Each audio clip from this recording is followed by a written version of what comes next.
Good evening and thank you for joining us. I'm Angelique Lizardi. Arizona has been in a 2-decade-long drought.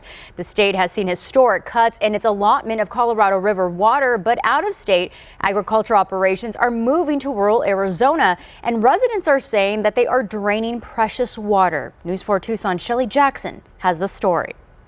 It's a modern-day David versus Goliath, with the Goliath in this story having deep pockets to sink deep wells. Found out what the situation was, and it was worse than I thought. And after trying to find out how much it would be to drill, found out that was way out of my price range. Vance Williams has lived on this land in Pierce, Arizona for 12 years. His 320-foot well ran dry 2 years ago, so he looked into deepening it. It would have been about 40 to 50,000, and honestly, knowing what I know, that would be too shallow. Instead, the Air Force veteran installed a water tank and a pump. That cost $3,000 and then had water delivered. That's $150 a month and enough water to carefully use water, not water you would normally live with having water. Williams is among the growing number of homeowners near Willcox who have had their wells run dry. Willcox does not have access to Colorado River water. It relies solely on groundwater. According to the Cochise groundwater stewards, groundwater levels in the area are falling 3 to 10 feet annually.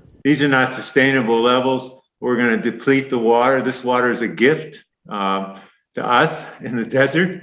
This water's been here underneath us for over 40,000 years.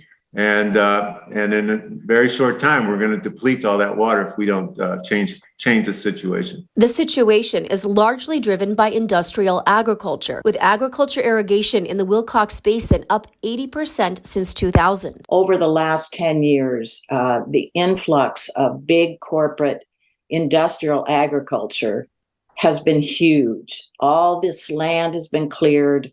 All these crops have been planted. It's a huge, huge industry there and a huge drain on the groundwater supply that's available.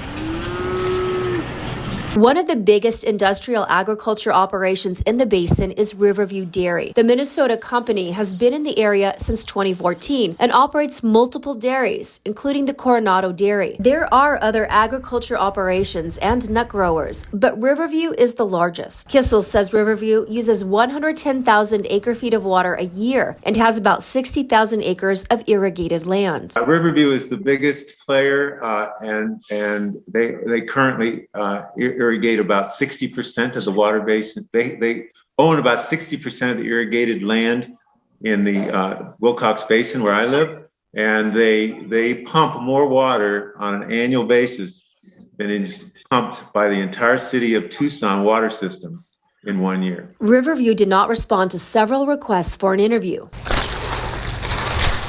And homeowners aren't the only ones dealing with declining water levels. Sam Pillsbury owns the Pillsbury Wine Company in Willcox. He planted his first vine 22 years ago. In the last 15 years, the water level has dropped 100 feet. Pillsbury says he had to dig a new 800-foot well last year. It cost $125,000. Right now, there are no limitations on how much groundwater can be pumped in Willcox. There literally are no restrictions on them coming in and drilling a very deep wells and taking as much water as they need. Without regulations, there's absolutely nothing keeping them from buying up more acres, digging deeper wells, pumping out more water.